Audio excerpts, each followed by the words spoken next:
Ujú. Listo. Devuélvete a eso. Ajá. Listo, entonces comencemos. Listo. El poder que da fruto. Ujú. Bueno, entonces para comenzar este tema, pues como ven ahí hay unos frutos, creo que son unos arándanos, ¿sí? Y yo quiero que para iniciar este tema, cada una de ustedes, y bueno, y cada uno de ustedes, por si ahí está Ervin y de pronto hay otro hombre por ahí, quiero que visualicemos o pensemos en la fruta que más nos gusta, en el fruto que más nos gusta, ¿sí? Ese que nos encanta, ese que para nosotros es delicioso, deliciosa, esa fruta que nos encanta comer. Y que pensemos en ella, que pensemos en un momento en ella y en cuáles son esas características que tiene esa fruta o ese fruto. Entonces, algunos de nosotros nos gustan las frutas dulces, como el banano, la papaya, a otros les gustan los frutos más ácidos, o sea, los cítricos, digamos, como la naranja, el limón, hay a quienes les gusta la toronja, por ejemplo, y hay a quienes quizá les gustan esas frutas que quizá no son tan comunes. Para algunos quizá pueden ser comunes el kiwi, por ejemplo, pero para otros no tanto. O los arándanos, como estos que vemos ahí. O hay un fruto que también es muy rico y con el que se hacen unos helados muy deliciosos, que es el lichi, que ese es como un fruto oriental. Pero es curioso que hay un fruto que es la sandía, ¿sí? Que es muy común acá en Colombia y en el trópico, pero curiosamente en Japón es un fruto bastante exótico, ¿sí? Y por ahí he visto últimamente muchas imágenes, muchas fotografías de unas sandías cuadradas, ¿sí? Que las ponen en unas cubetas para que tengan esa forma, y eso pues lo hacen precisamente para tener una forma de almacenar las sandías pues de una manera más práctica, ¿no? Curiosamente esas sandías tienen un costo de aproximadamente como 300 euros. Pero lo curioso de ese costo es que no es solamente de las sandías. O sea, ese costo excesivo de las sandías no es solamente, no es exclusivo de las sandías, sino que sucede con muchas frutas en Japón, como las uvas, las manzanas. Y la razón por la cual esos frutos en Japón son tan costosos es porque las frutas en Japón más que un alimento, se consideran como productos ideales para regalar, ¿sí? Para darle a los demás, a esas personas que queremos, a esas personas que tanto apreciamos.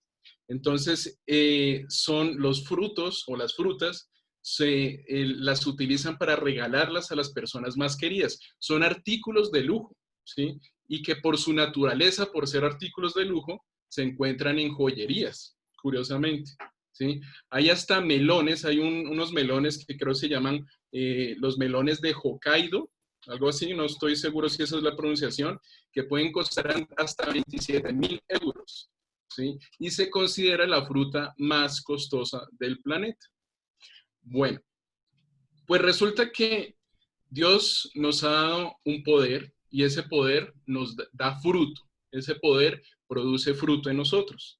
Y quizá aunque nosotros no estemos en Japón y puede que, bueno, algunos tendrán sus fincas o quizá tengan alguna casita de campo donde tengan algunos frutos o algunas siembras, una huerta, pero pues muchos de nosotros quizá no tenemos ni árboles ni parcelas para dar frutos y menos tan costosos.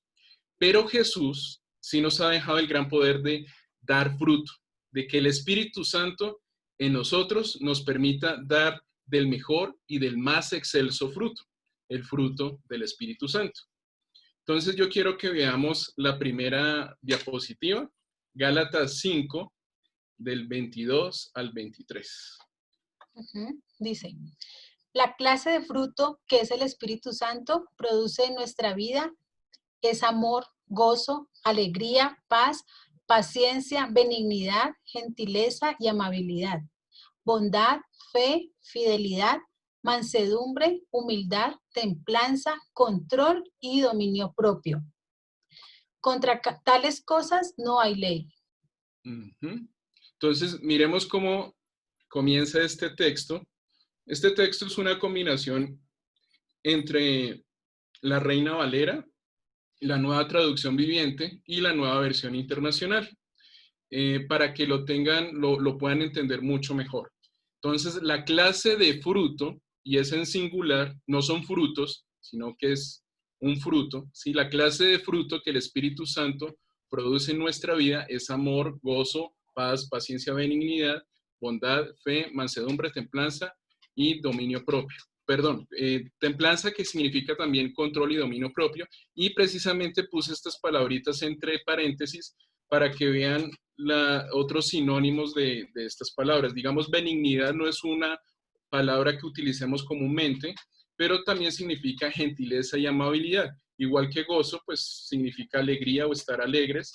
Y fe, pues también significa fidelidad. Digamos, cuando nosotros hablamos de fe en Dios, también significa serle fiel a Dios. Y mansedumbre, pues es humildad o ser humildes. Y control o dominio propio, y también en algunas versiones se encuentra la palabra autocontrol. ¿Listo? Bueno, y contra tales cosas no hay ley. ¿Listo? Entonces, quiero que dejar bien en claro esto de que la palabra fruto está en singular, ¿sí? Porque cuando hablamos del fruto del Espíritu Santo, no nos referimos a frutos.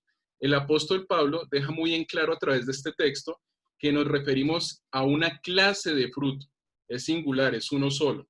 Lo que quiere decir es que así como esa fruta en la cual estábamos ahora pensando, que tanto nos gusta, que es muy exquisita, que es muy deliciosa, puede tener diferentes cualidades. Puede ser amarga, puede ser dulce, puede ser jugosa, puede ser dura, puede ser blanda, en fin.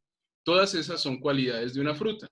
Pues resulta que el fruto, la clase de fruto que da el Espíritu Santo, el que produce en nosotros el Espíritu Santo, tiene estas 9 cualidades, ¿sí? Estas cualidades que acabamos de ver, que son amor, gozo, paz, paciencia, benignidad, bondad, fe, mansedumbre y templanza. ¿Listo? Entonces, el Espíritu Santo en nosotros debe producir esas 9 cualidades. No es lo que sucede con, por ejemplo, los dones del Espíritu Santo, como profetizar o hablar en lenguas, enseñar, predicar, sino que a diferencia de esos dones, ¿sí? Que no siempre tienen que estar presentes en una persona que esté con Dios, a diferencia de esos dones, ¿sí? Sobre los cuales hablaremos en otra reunión. En este caso, las 9 cualidades, estas 9 cualidades que produce el Espíritu Santo en nosotros, ¿sí? Son inseparables, ¿sí? Prácticamente van ligadas unas a otras. Y esto sucede porque precisamente la fuente de todo esto, de estas cualidades, de este fruto, ¿sí? Es el amor, ¿sí? Y el amor es el primero que aparece acá. Entonces, vamos a retroceder unos versos antes de este capítulo. Estamos en Gálatas 5. Entonces, vamos a ir a Gálatas 5, 14 al 15. Listo. Entonces, el primer texto que vemos acá, ¿me haces el favor y lo lees? Porque toda la ley en esta sola palabra se cumple. Amarás a tu prójimo como a ti mismo. Amén. Entonces, amarás a tu prójimo como a ti mismo. Y esta misma palabra la hemos leído varias veces en otros, en los evangelios, en otros textos. También la leímos en Deuteronomio. Esta palabra está muchas veces en la Biblia porque prácticamente sobre esto se basa o descansa toda la enseñanza de Jesús. ¿Sí? Toda la enseñanza de Jesús descansa sobre esta palabra. Amarás a tu prójimo como a ti mismo.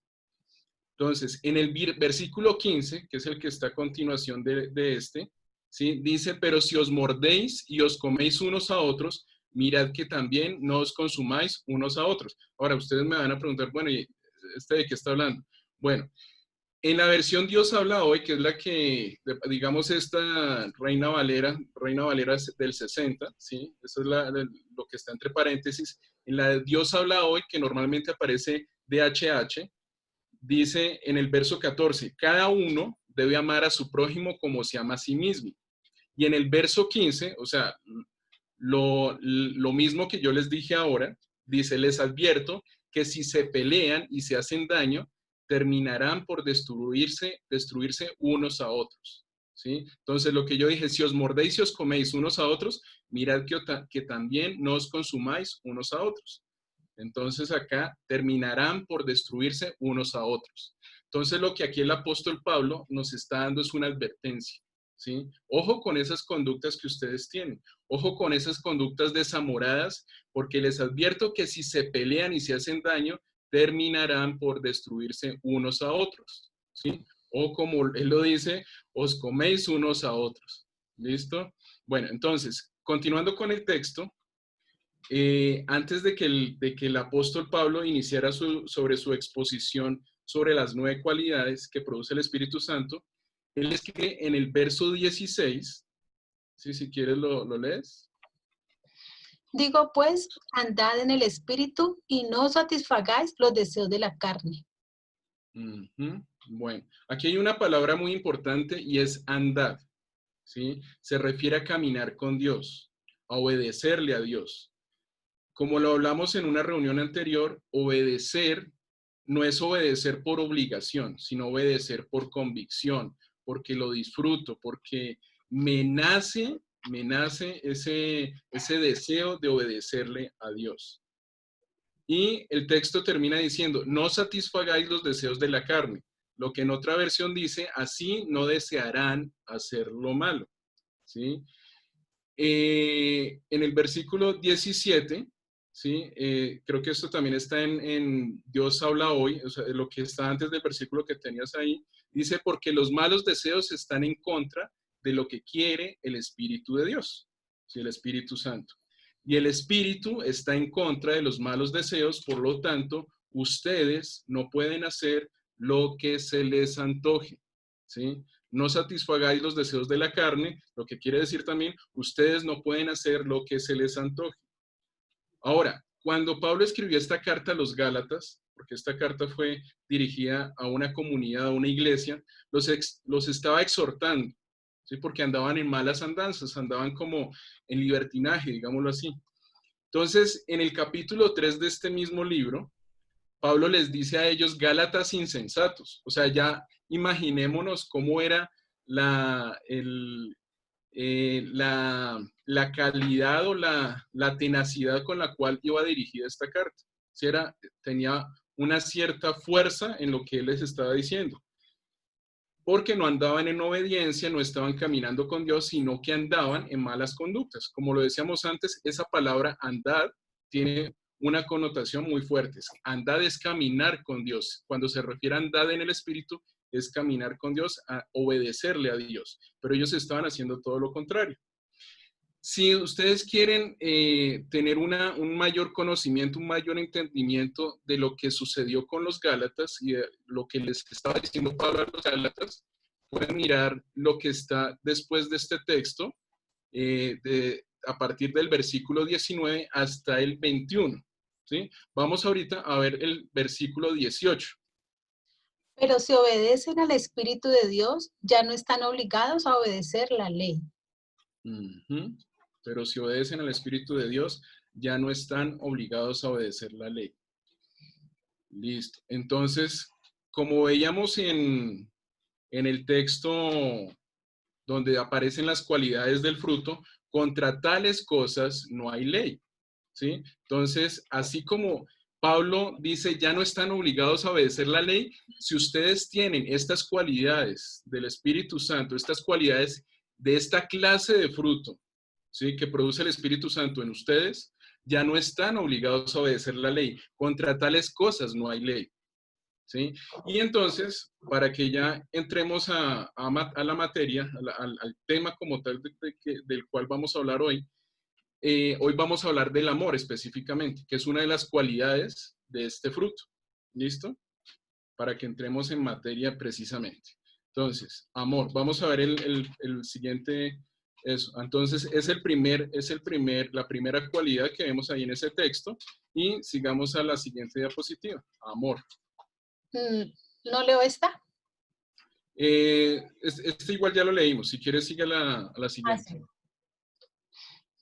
Primera de Corintios 13, 4 al 7. El amor es sufrido, es benigno. El amor no tiene envidia.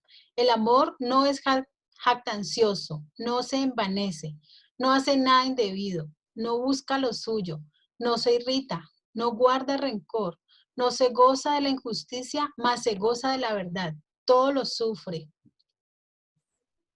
todo lo cree, todo lo espera, todo lo soporta. Ujú, amén. Bueno, entonces yo hice una investigación un poco sobre este texto. Más que investigación, quise como agrupar los diferentes significados o las diferentes versiones, ¿sí? De este texto. Este texto está en Reina Valera, por lo tanto es un lenguaje más poético. Entonces quise buscar a través de otras versiones, quise agruparlo en un solo texto. Entonces dice, el amor es paciente y bondadoso, siempre es amable. El que ama no es envidioso, no es celoso, no es fanfarrón, ni se cree más que nadie. No es orgulloso, no es grosero, ni egoísta, ni ofensivo. No exige que las cosas se hagan a su manera. No se enoja por cualquier cosa. No se irrita ni lleva un registro de las ofensas recibidas. No se pasa la vida recordando lo malo que otros le han hecho. No se alegra de la injusticia, sino que se alegra cuando la verdad triunfa. No aplaude a los malvados, sino a los que hablan con la verdad. El amor nunca se da por vencido, jamás pierde la fe, siempre tiene esperanzas y se mantiene firme en toda circunstancia. El que ama es capaz de aguantarlo todo, de creerlo todo, de esperarlo todo, de soportarlo todo. Eso es el amor. ¿Mm? Amén. Tan bonito, ¿no? Y todo eso está en la palabra. O sea, esto está en diferentes versiones. Esta investigación o este texto salió de Reina Valera, de Nueva Traducción Viviente, de Nueva Versión Internacional, de Dios habla hoy, de traducciones de lenguaje actual. Entonces, todo esto sale de la palabra. De aquí prácticamente no puse ni una coma. Bueno, eh, entonces vamos al siguiente texto, Filipenses 1, del 9 al 10. Y esto pido en oración, que vuestro amor abunde aún más y más en ciencia y en todo conocimiento, para que aprobéis lo mejor, a fin de que seáis sinceros e irreprensibles para el día de Cristo. Ujú. Para que seáis sinceros e irreprensibles para el día de Cristo. Y con este texto dice algo similar y dice, y que sigan creciendo en conocimiento y entendimiento, o en otras palabras, sabiduría y entendimiento. Aquí cuando dice eh, más en ciencia y en todo conocimiento se refiere a sabiduría y entendimiento o buen juicio, ¿sí? A tener sabiduría y buen juicio, lo que significa, obviamente, juzgar bien, ¿sí? Para que disciernan lo que es mejor, escoger siempre lo mejor, ¿sí? Para que sepan cómo elegir lo mejor, ¿sí? Y quizá estoy siendo un poco redundante en esto, pero quiero que quede muy claro. O sea, cuando nosotros crecemos en conocimiento, en entendimiento, ¿sí? Aprendemos a elegir mejor, a juzgar correctamente, para que lleven una vida pura, limpia, para que sean puros, intachables, irreprochables y avanzar sin tropiezos, ¿sí? Avanzar sin tropiezos. O sea que cuando nosotros dejamos que el amor fluya en nosotros, que el amor a través del Espíritu Santo de Dios sea quien nos va dictando, quien nos va guiando en nuestras conductas, en nuestro comportamiento, seguramente vamos a juzgar bien, vamos a tener una vida limpia y pura, seremos intachables, irreprochables y vamos a avanzar, a caminar, a vivir sin tropiezos. ¿Sí? Wow. La verdad, cuando yo leí esto dije, wow, y esto está en la palabra, no me lo estoy inventando. El verdadero amor está muy ligado a los buenos deseos y al buen juicio. Entonces, y esto hoy se los digo así de corazón, deseo que Dios les prospere en todo, que les llene de entendimiento y que a través del Espíritu Santo en ustedes tomen muy buenas decisiones. Amén. ¿Sí? Porque eso es lo que Dios quiere para nosotros. Porque el amor es de Dios y de Dios también es todo buen juicio, toda sabiduría y todo buen deseo. ¿sí? Vamos a leer el siguiente texto, que es Primera de Juan 4, del 7 al 8. Amados, amémonos unos a otros, porque el amor es de Dios. Todo aquel que ama es nacido de Dios y conoce a Dios. El que no ama no ha conocido a Dios, porque Dios es amor. El que no ama no ha conocido a Dios, porque Dios es amor. Wow. Entonces, ahora, aquí ya no estamos hablando del apóstol Pablo, sino del apóstol Juan, es quien escribió esta carta, ¿sí? Es el mismo que escribió el Evangelio, pero esta es una epístola, una carta que está antes del Apocalipsis. Y entonces, a través de esta carta del apóstol Juan, nos recuerda el capítulo 3 de su Evangelio, que sí es de los primeros libros del Nuevo Testamento, donde Jesús le dice a Nicodemo que para entrar al reino de los cielos debemos nacer de nuevo. Entonces, todo aquel que ama es nacido de Dios y conoce a Dios. Entonces, ahí es a lo que se está refiriendo Juan en este texto. Y en el verso 9 recordamos la esencia de nuestra vida cristiana, ¿sí? Que es un texto que creo estuvimos hablando de él la semana pasada, en la reunión anterior, donde dice, Dios nos dio muestras de su amor al enviar al mundo a Jesús, su único Hijo, para que por medio de él todos nosotros tengamos vida eterna. Y eso está en Juan 3:16, en el Evangelio, ¿sí? Y el fundamento de todo es el amor, ¿sí? Vuelvo y lo recalco, el fundamento de todo es el amor. En el verso 10 dice, el verdadero amor no consiste en que nosotros hayamos amado a Dios, o sea, no, el verdadero amor no consiste solamente en eso, ¿sí? Sino que consiste en que Él nos amó y envió a su Hijo para que nosotros fuéramos perdonados por medio de su sacrificio, de sus obras de justicia, de aquello que hizo en la cruz. Y el discípulo amado, o sea, estoy hablando de Juan, el discípulo amado, el apóstol del amor, como también le dice, termina diciendo, hijos míos o hijitos míos, si Dios nos ha amado así, nosotros también debemos amarnos los unos a los otros. Nadie ha visto nunca a Dios, pero si nos amamos unos a otros, Dios vive en nosotros y también su amor estará en nosotros. ¿Sí? Si Dios vive en nosotros, también su amor estará en nosotros. A Dios quizá no lo vemos, no lo podemos ver, pero si nos amamos unos a otros, si nosotros vivimos de esa manera todo el tiempo, constantemente, con nuestra familia, con nuestros hijos, con nuestras esposas o esposos, con las personas que están cerca de nosotros, con las personas que trabajamos o con el vecino, con el de la tienda, con el que nos atendió en algún lugar. Si nosotros nos amamos unos a otros, Dios vive en nosotros y también su amor estará en nosotros. Hoy quizá el tema no se me alargó mucho, pero quiero que hoy tengan como ese tiempo de reflexión en esta palabra, ¿sí? En estos textos. Si quieren, prácticamente hoy estuvimos entre Gálatas 5, ¿sí?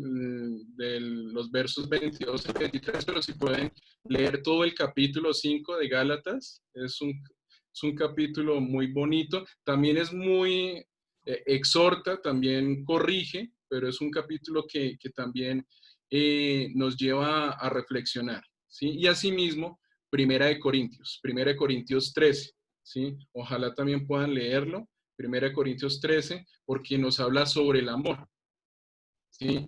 Y este capítulo de Primera de Juan, la primera carta de Juan, que también es un texto muy bonito y precisamente, aunque el apóstol Juan siempre está hablando sobre el amor, pero este capítulo tiene unos textos muy, muy específicos sobre el amor.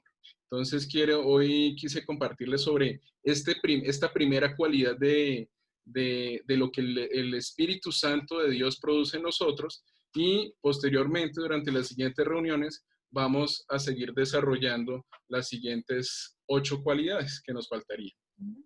¿Listo? Bueno, Andrés, muchas gracias por compartirnos este tema sobre el amor, sobre los frutos del Espíritu Santo. El fruto. El fruto del Espíritu Santo. Y hoy iniciamos con el amor. Bueno, entonces vamos a orar y a darle gracias a Dios por esta palabra. Amado Amén. Padre Celestial, te damos inmensas gracias por tu gran amor, Señor. Gracias, Padre amado, porque tú has puesto, Señor, has tomado la decisión de amarnos, Señor, aún sin merecerlo, Señor. Gracias, Padre amado, porque tú siempre tienes tus brazos abiertos para nosotros, porque siempre, Señor, quieres darnos un mensaje, Señor, una palabra de fe, de esperanza, de creer, Señor, que tú estás allí con nosotros, Señor, en cada circunstancia que estemos pasando, en cada situación que estamos viviendo. Tú siempre nos rodeas con tus lazos de amor y por esa razón te damos gracias por disponer este tiempo, Señor, para poder compartir y para aprender cada día más de ti, para reforzarnos, Señor Jesús, en ese amor tan grande, tan único y tan verdadero que podemos sentir de ti, Señor.